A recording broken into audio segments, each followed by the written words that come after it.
Hello everyone, welcome to competitive cracker. 2026 എന്ന് പറയുന്നത് ഒത്തിരി അവസരങ്ങളുടെ വർഷമാണ്. PSC പഠിച്ചു തുടങ്ങുന്ന ഉദ്യോഗാർത്ഥികളെ സംബന്ധിച്ചോളം ഒത്തിരി അവസരങ്ങൾ നമുക്കുണ്ട്. ഒരു വല എറിയുകയാണെങ്കിൽ വാരാൻ പറ്റുന്ന നിരവധി അവസരങ്ങളാണ് നമ്മൾ കാത്തിരിക്കുന്നത്. ഒരു തുടക്കക്കാരൻ എങ്ങനെയാണ് പരീക്ഷയെ അഭിമുഖീകരിക്കേണ്ടതെന്നതാണ് നമ്മൾ ഇന്നത്തെ വീഡിയോയിലൂടെ പറയാനായിട്ട് പോകുന്നത്. അത് നമുക്ക് എങ്ങനെയാണ് ചോദ്യങ്ങളെ നേരിടേണ്ടത്, എങ്ങനെയാണ് നമുക്ക് മാക്സിമം ചോദ്യങ്ങൾ അറ്റംപ്റ്റ് ചെയ്ത് നല്ലൊരു സ്കോറിലൂടെ റാങ്ക് ലിസ്റ്റിലേക്ക് വരിക എന്നതാണ് ഇന്നത്തെ വീഡിയോയിലൂടെ പറയാനായിട്ട് പോകുന്നത്. ഓക്കെ, നമ്മൾ ആദ്യം തന്നെ ചോദ്യങ്ങളുടെ ഉറവിടം മനസ്സിലാക്കുക എന്നുള്ളതാണ്. അതായത് നമുക്ക് ഈ പറയുന്ന PSC പണ്ട് കാലങ്ങളിലെ പോലെയല്ല, ഇപ്പോൾ വ്യക്തമായ സിലബസ് ഉണ്ട്. ഈ ചോദ്യങ്ങളെല്ലാം ഈ സിലബസിനെ അടിസ്ഥാനമാക്കി ഒരു വ്യക്തമായ ഉറവിടത്തിൽ നിന്നാണ് വരുന്നത്. അപ്പോൾ പ്രധാനമായിട്ടുള്ള PSCയുടെ GK പാർട്ട് ആയിക്കോട്ടെ, മാത്സ് പാർട്ട് ആയിക്കോട്ടെ, ഈവൻ മലയാളം പോലും ഇപ്പോൾ എവിടുന്നാണ് വരുന്നത്? നമ്മുടെ SCERT പാഠപുസ്തകങ്ങളിൽ നിന്നാണ് വരുന്നത്. അതായത് 5ാം ക്ലാസ് മുതൽ 10ാം ക്ലാസ് വരെയുള്ള SCERT പാഠപുസ്തകങ്ങളാണ് പ്രധാനമായിട്ടും PSCയുടെ പ്രൈമറി സോഴ്സ് എന്ന് പറയുന്നത്.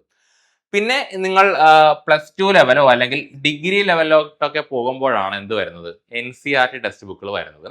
അതും തന്നെ കൂടുതലും എന്ത് തന്നെയായിരിക്കും? SCERT തന്നെയായിരിക്കും. പിന്നെ കുറച്ചുകൂടി വലിയ ലെവൽ എക്സാമുകളിലേക്ക് പോകുമ്പോൾ NCERTയും കൂടി കടന്നു വരാം. പ്രത്യേകിച്ച് ജോഗ്രഫി, എക്കണോമിക്സ്, അതേപോലെ ഹിസ്റ്ററി പോർഷൻസിൽ.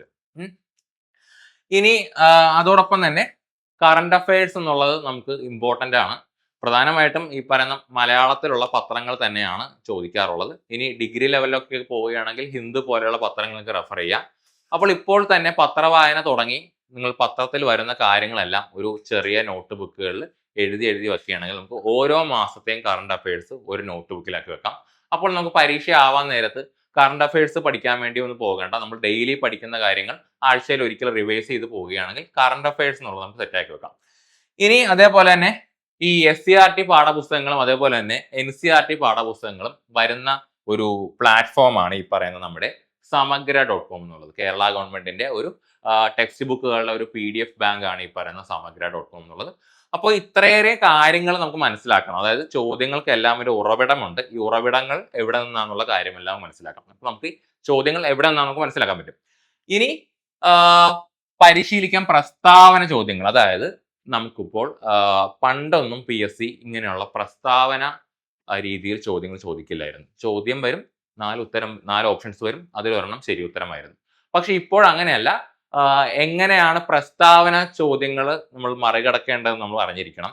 ചോദ്യങ്ങൾ എപ്പോഴും ചെറിയ ചെറിയ സ്റ്റേറ്റ്മെന്റുകളായിട്ടായിരിക്കും വരുന്നത്. ശരി തെറ്റ്, ശരിയും തെറ്റും, ശരിയല്ല തെറ്റല്ല, അങ്ങനെയുള്ള നമ്മളെ കൺഫ്യൂസ് ചെയ്യിക്കാനുള്ള ചോദ്യങ്ങളാണ് വരുന്നത്. അപ്പോൾ നമുക്കിത് മറികടക്കാൻ വേണ്ടിയിട്ടുള്ള നമ്മുടെ മാർഗം എന്നുള്ളത് നമ്മൾ കൂടുതൽ ഈ ഒരു ചോദ്യവുമായിട്ട് പരിചിതമാകുക എന്നുള്ളതാണ്. നമ്മൾ ധാരാളം മോക്ക് എക്സാമുകൾ അറ്റംപ്റ്റ് ചെയ്യുക എന്നുള്ളതാണ് ഇതുമായിട്ട് ബന്ധപ്പെട്ടുള്ള കാര്യം. അപ്പോൾ PSC എപ്പോഴൊക്കെ പരീക്ഷകൾ നടത്തിയിട്ടുണ്ടോ അതുമായിട്ട് നമ്മളൊരു പരിചയം വേണം. ആ പരീക്ഷകളുമായിട്ട് ഒരു പരിചയം ഉണ്ടാക്കുകയാണെങ്കിൽ നമുക്ക് ഈ പറയുന്ന പ്രസ്താവന ചോദ്യങ്ങൾ എങ്ങനെ നമ്മൾ കൈക്കലാക്കുക എന്നുള്ളത് നമുക്കൊരു ഐഡിയ കിട്ടും. അതായത് ഇപ്പോൾ 2020 ആ ഒരു വർഷത്തിന് ശേഷമാണ് കൂടുതൽ PSC പ്രസ്താവന ചോദ്യങ്ങൾ ചോദിക്കാൻ തുടങ്ങിയത്. പക്ഷെ ആദ്യകാലങ്ങളിൽ ഡിഗ്രി നിലവാരമുള്ള പരീക്ഷകൾ മാത്രമായിരുന്നു അത്. ഇപ്പോൾ അത് 10th ലെവലും അതേപോലെ LGSനൊക്കെ ചോദിക്കുന്നുണ്ട്. സോ കൂടുതൽ ക്വസ്റ്റ്യൻസ് ചെയ്യുക, ഈ ഒരു കാര്യം നമുക്ക് കിട്ടും.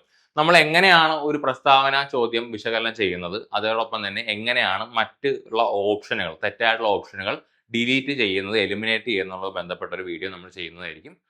അപ്പോൾ ഇനി നമ്മൾ പോകുന്നത് സമയം വളരെ വിലപ്പെട്ടതാണെന്നുള്ള ഒരു കാര്യത്തിലാണ്. നമ്മൾ പ്രസ്താവന ടൈപ്പ് ചോദ്യങ്ങൾ കൂടുതലാകുകയാണെങ്കിൽ എന്ത് സംഭവിക്കും? അതായത് നമ്മുടെ സമയത്തിനെ അത് ബാധിക്കും.